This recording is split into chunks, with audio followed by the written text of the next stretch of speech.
লাগিয়ে দেবে। এরা বাংলায় থাকলে হিন্দু মুসলমানের মধ্যে যে সম্প্রীতি ছিল সেটা নষ্ট করে দেবে। এরা বাংলায় থাকলে একে অপরে হিন্দু মুসলমান কাঁধে কাঁধ মিলিয়ে আমরা যে বসবাস করছি সেটাকে ধ্বংসেরা করে দেবে।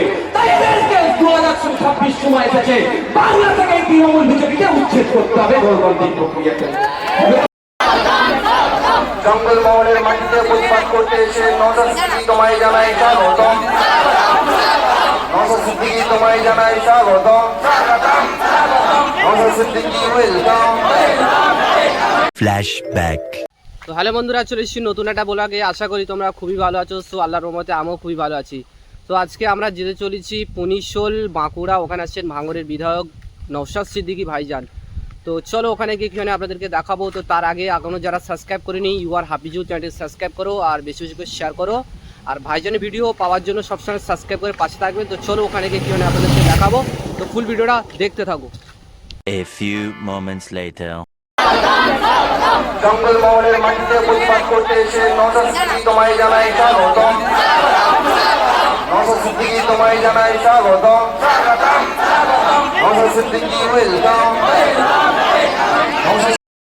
জানাই স্বাগতম। স্বাগতম স্বাগতম নওশাদ সিদ্দিকী তোমায় জানাই স্বাগতম। স্বাগতম স্বাগতম ইন্ডিয়ান সেকুলার বাঁকুড়া জেলার পক্ষ থেকে নওশাদ সিদ্দিকী জানাই স্বাগতম। স্বাগতম স্বাগতম আমাদের মধ্যে ভাঙড়ের বিধানসভার বিধায়ক নওশাদ সিদ্দিকী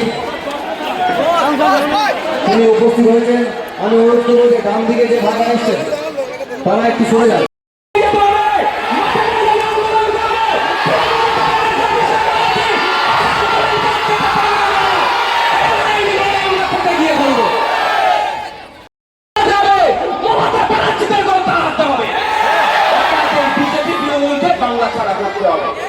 এরা বাংলায় থাকলে মানুষে মানুষে বিভেদ লাগিয়ে দেবে।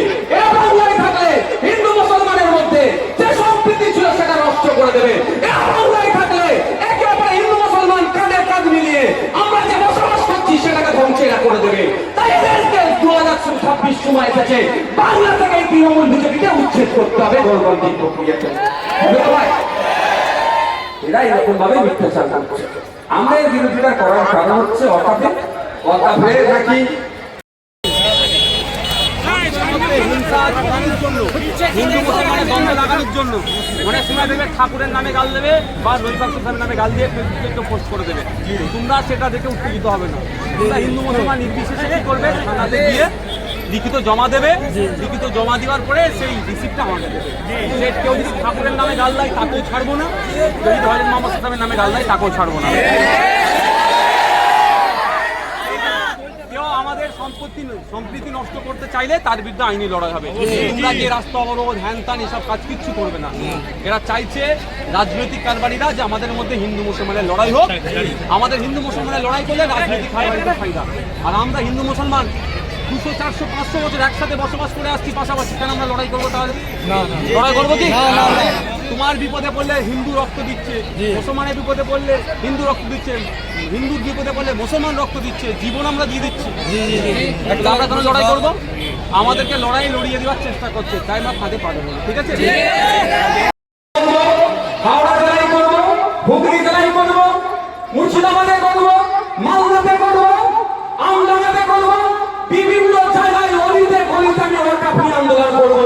ক্ষমতা থাকলে মমতা ব্যানার্জিকে বলে দিতে বলো আমাদের আন্দোলন বন্ধ করে দিতে।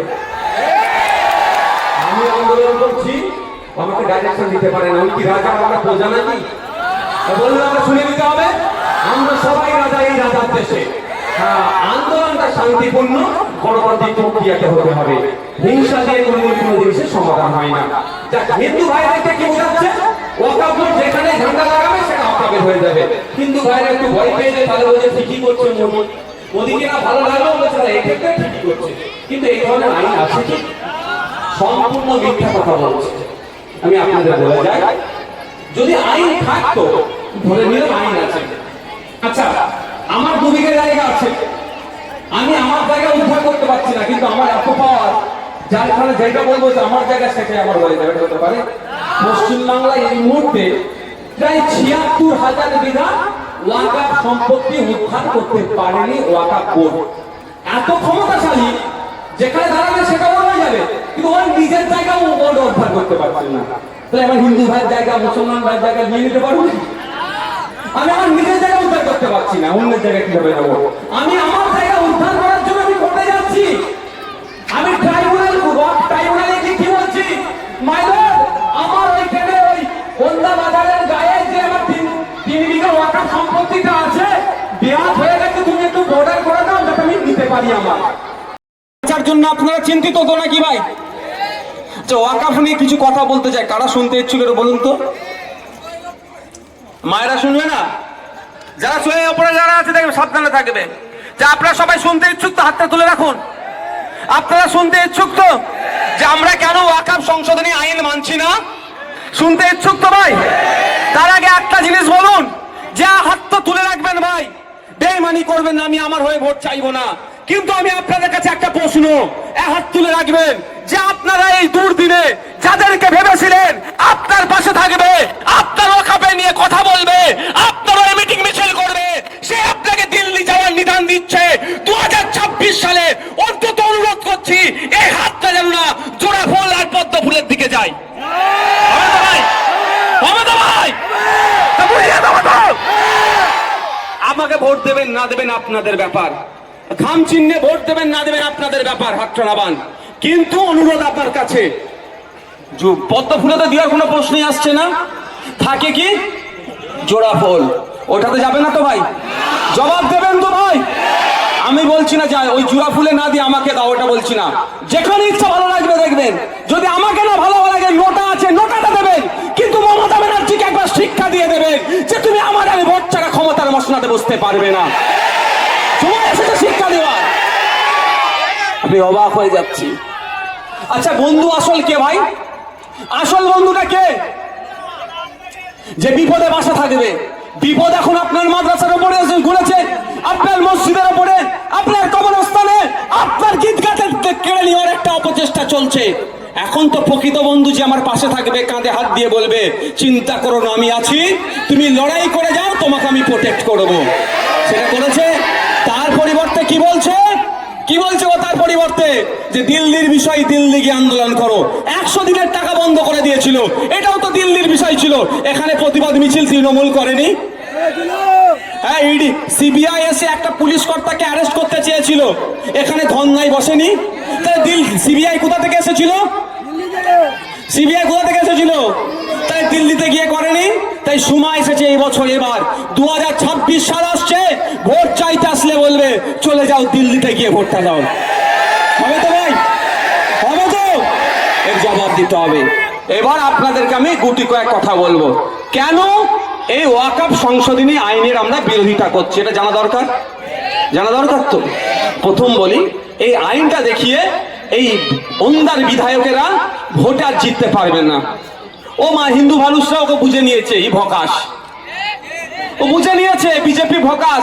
বিজেপি আর তৃণমূল আলাদা নয়। কেন বিজেপিকে ভোট দিয়েছিল? বিজেপি একটা বড় দল, তৃণমূলের অত্যাচারের হাত থেকে বাঁচবো বলে, তাই তো নাকি? হিন্দুরা এই জন্যই ভোট দিয়েছিল। এখন কি হিন্দুদের লাভ করতে পারছে? বরঞ্চ হিন্দুরা ক্ষতিগ্রস্ত হচ্ছে। এই বিজেপি তৃণমূল হাত মিলিয়ে তৃণমূলকে বাঁচিয়ে দিচ্ছে।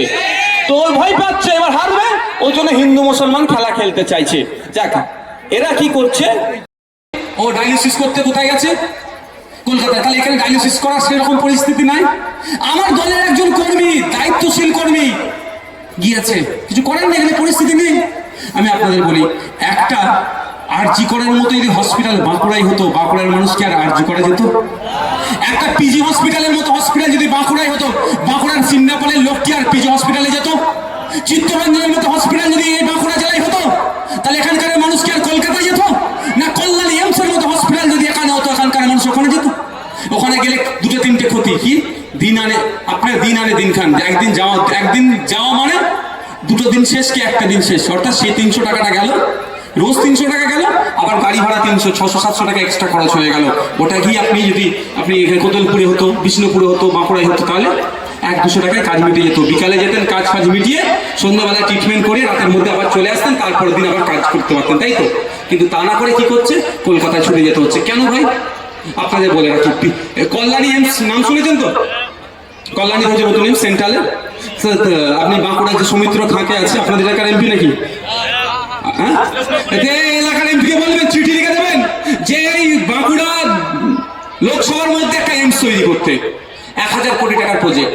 আমাদের এবারে হেলথ বাজেট কত টাকা জানেন? পশ্চিমবাংলার 25,000 কোটি টাকা। 25,000 কোটি টাকা এবারে আপনাদের স্বাস্থ্য পরিষেবার জন্য সরকার বরাদ্দ করেছে। তাহলে আপনাদের নিশ্চিতভাবে ওষুধ কিনে খেতে হবে না, ইনজেকশন কিনে নিতে হবে না, সেলাইন কিনে নিতে হবে না, ব্যান্ডেজ কিনে নিতে হবে না, সবটাই ফ্রিতে পাবার কথা, কিন্তু তাও পাচ্ছেন না। আমি ওগুলোও তো ছেড়ে দিচ্ছি। আমার দাবি, আর আমরা যদি ক্ষমতায় কোনোদিন আসতে পারি, আপনাদের বলে রাখছি, প্রতি বছর একটা করে আরজি কর তৈরি করব বিভিন্ন দূরে দূরে জেলাগুলোতে। প্রতি বছর একটা করে এমস তৈরি করবে এই ধরনের। এমস যদিও সেন্ট্রাল গভর্নমেন্ট, এমনি ক্যাটাগরির কথা বলছি। প্রতি বছর আমরা ক্ষমতায় আসলে বলে যাচ্ছি, ওদা করে যাচ্ছি, এই বাঁকুড়া, বীরভূম, ওদিকে শিলিগুড়ি, কুচবিহার, দিনাজপুর এবং সুন্দরবন প্রত্যন্ত এলাকাতে আপনি মিলিয়ে নেবেন, প্রতি বছর একটা করে পিজি হসপিটাল আমরা তৈরি করব। জয় জেলার মানুষ ওখানেই ট্রিটমেন্ট করবে, কলকাতায় যেতে হবে না। এটাই তো তফাৎ ওদের সাথে আমাদের করে রাখতে না, যে গ্রামের মানুষ শহরে যদি না যায়, তাহলে শহরের বাবুদের তো সব বিজনেস বন্ধ হয়ে যাবে। বড় বড় রেস্টুরেন্ট, হোটেল খুলে রেখেছে, তুমি যাবে ওখানে খাবে, ওদের ইনকাম হবে। ওই জন্য তোমাকে হাতে না পেরে বলছে পাতে মারছে। তাই আমরা গ্রামের মানুষ, শহরের মানুষ সবাইকে সমান গুরুত্ব দেব। গ্রামের মানুষ যাতে না শহরে গিয়ে ট্রিটমেন্ট নিতে হয়, গ্রামেই যাতে ট্রিটমেন্ট নিতে হয়, জেলার মানুষকে জেলাতেই যাতে ট্রিটমেন্টের ব্যবস্থা করা যায়, তার জন্য আমরা বছরে বছরে SSKM তৈরি করব, আরজি কর তৈরি করব, চিত্তরঞ্জন তৈরি করব, পিজির মতো হসপিটাল তৈরি করব। আপনারা যদি আমাদের সাথ দেন, তাই 2026 সাল আসছে, আমাদেরকে শপথ নিতে হবে বিজেপি তৃণমূলের বিরুদ্ধে ঐক্যবদ্ধ লড়াই করতে হবে। সে ঐক্যবদ্ধ লড়াইয়ের জন্য এখনই আমি নিয়োজিত আছি। বিভিন্ন রাজনৈতিক দলের সাথে কথা বলছি, যারা বড় রাজনৈতিক দল তাদের সাথে, এবং ছোট ছোট যে সমস্ত রাজনৈতিক দলগুলো আছে সবার সাথে কথা বলে ঐক্য তৈরি করার চেষ্টা করছি। 2026 সালে একদিকে বিজেপি তৃণমূল থাকবে, আর অপরদিকে বিজেপি তৃণমূলকে হারানোর জন্য সমস্ত শক্তিকে এক জায়গায় করব। বিজেপি তৃণমূলের বিরুদ্ধে ও বিজেপি ও তৃণমূলের লড়াই হবে। আশা করছি আপনাদের মূল্যবান ভোট ও বিজেপির পক্ষে আসবে, অর্থাৎ আমাদের পক্ষে আসবে, ও তৃণমূল অর্থাৎ আমাদের পক্ষে আসবে। আমরা সহজেই বিজেপি তৃণমূলকে হারিয়ে এখান থেকে দিল্লিগামী ফ্লাইট ধরিয়ে তাদেরকে পাঠিয়ে দেবো। হবে তো ভাই? আর নাহলে ভোট নেবে আপনার, আর আপনার বিপদে বলবে যাও দিল্লিকে প্রতিবাদ করো। সকলে ভালো থাকবেন, সুস্থ থাকবেন। অনুরোধ, আপনাদের রাজনৈতিক মারামারি হানাহানিতে জড়াবেন না। আর একটা কথা বলে যাচ্ছি, আমার কানে কিছু খবর এসেছে যে আমাদের দলের মধ্যে থেকেও কেমন নাকি দুর্নীতির সাথে যুক্ত। তো বলে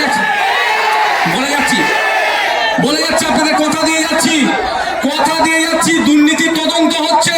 তদন্ত যদি সত্য প্রমাণিত হয়, আপনাদের এখানে কথা দিয়ে যাচ্ছি, সেইগুলোকে দল থেকে বাদ করে দেবো। কথা দিয়ে যাচ্ছি। উপজেলা উপডাঙ্গা হাই স্কুল, আপনারা অবাক হবেন, তথ্য বলছি। এখানকার ছেলেরা মাধ্যমিক পরীক্ষা দিয়েছে কতজন? 80 জন। পাস করেছে কতজন জানেন? 16 জন। আমার তো মনে হয় বাকি যে 64 জন আছে, তাকে ফুল মিষ্টি নিয়ে গিয়ে দেখা করা দরকার। আজকের ডেটে ফেল হয়ে যাচ্ছে। কিন্তু এটা ভাববেন, কেন একটা হাই স্কুলের ক্লাস কটা থাকে? 5 থেকে 12। এটা কি উচ্চ মাধ্যমিক না মাধ্যমিক? মাধ্যমিক। তাহলে কম করে 5টা ক্লাস। টোটাল শিক্ষক কত জানেন আপনাদের স্কুলে? 5 জন। ও 3 জন, আরো 2 জন। তাহলে বলুন, তাহলে 5টা ক্লাস হয় না একসাথে? তো এই অবস্থা, 550 জন ছেলে মেয়ে পড়াশোনা করছে, মাত্র 3 জন টিচার দিয়ে হচ্ছে। এটা প্রশ্ন করুন না আপনারা। হাইয়েস্ট নাম্বার পেয়েছে 238 স্কুল থেকে।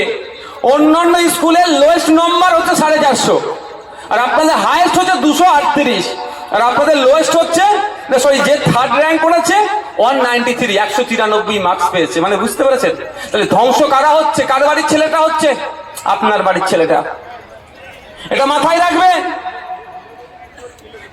রাখবেন, ধ্বংস আপনার বাড়ির ছেলেটা হচ্ছে। আপনার বাড়ির মেয়েটি ধ্বংস হচ্ছে, তার পড়ালেখা এখান থেকে শেষ করছে কে? রাজ্য সরকার, যে আপনাকে জ্ঞান দিচ্ছে না। ওয়াকফ নিয়ে আন্দোলন করতে গেলে দিল্লি যাও, তার কথা আপনি মানবেন কি মানবেন না আপনার ব্যাপার, কিন্তু সে হাতে করে আপনার ছেলের ভবিষ্যৎটাকে ধ্বংস করছে, আপনার বাড়ির মেয়ের ভবিষ্যৎটাকে ধ্বংস করছে। তাই সময়ে তাকে জবাব দিতে হবে যে আমার ভোট নিয়ে তুমি ক্ষমতার মসনদে আছো, আমার ভোটের জন্য তুমি মুখ্যমন্ত্রীর চেয়ারে বসে আছো, আমার ভোটের জন্য তোমরা শাসক দলের ভূমিকা পালন করছো, আর আমার ছেলে মেয়ের ভবিষ্যৎ তুমি খারাপ করছো।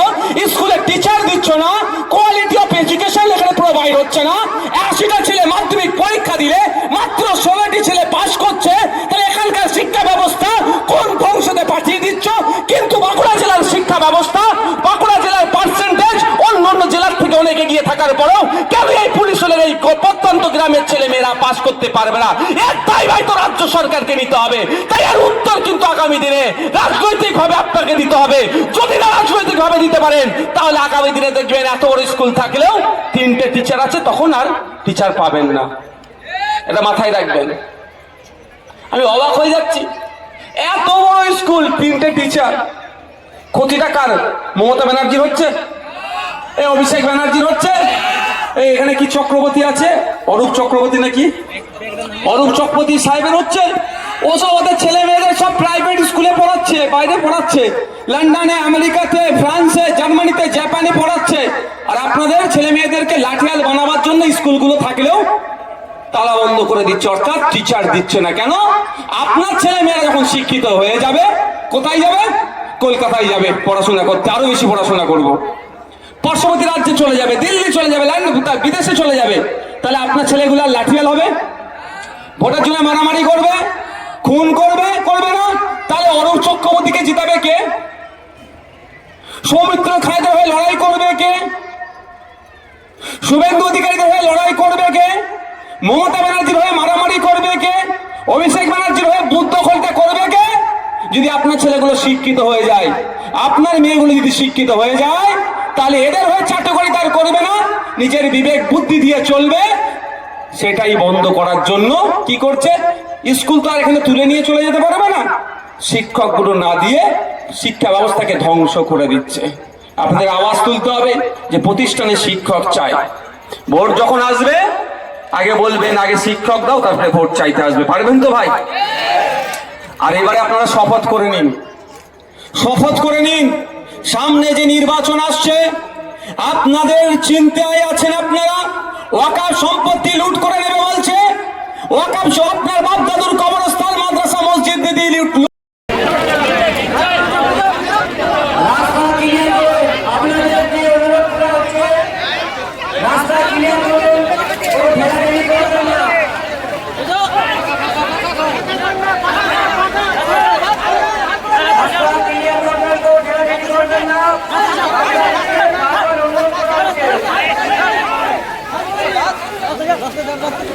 সো ফাইনালি ওখানে গিয়েছিলাম বাঁকুড়া। তো ওখানে এত মানুষের ভিড় হয়েছে যে আমি ভাবতে পারছি না যে বিধায়ক নওশাদ সিদ্দিকী যখনই কোনো প্রোগ্রামে ডাকে তখনই এত ভিড় হয়। যেহেতু ভাইজান ডাক দিয়েছে তো ভিড় হবেই। তো খুবই ভালো লাগে যখন ভাইজান ডাক দেয়, তখন হাজার হাজার মানুষ একসঙ্গে একতা হয়ে আসে এবং ভাইজানের ভালোবাসার মানুষেরা ভাইজানকে দেখার জন্য সবাই একসঙ্গে আসে। তো এইগুলো খুবই আমার ভালো লাগে। তো এইভাবে ভাইজানকে সাপোর্ট করুন আর আমাদের পাশে থাকবেন। ভাইজানের ভিডিও সর্বদাই দেখার জন্য আর হাবিজুল চ্যানেলকে সাবস্ক্রাইব করবেন। তো আজকের ব্লগটা এই পর্যন্তই, দেখাচ্ছে নেক্সট একটা ব্লগে। ততক্ষণ সবাই ভালো থাকবেন, সুস্থ থাকবেন। সবাইকে অসংখ্য ধন্যবাদ।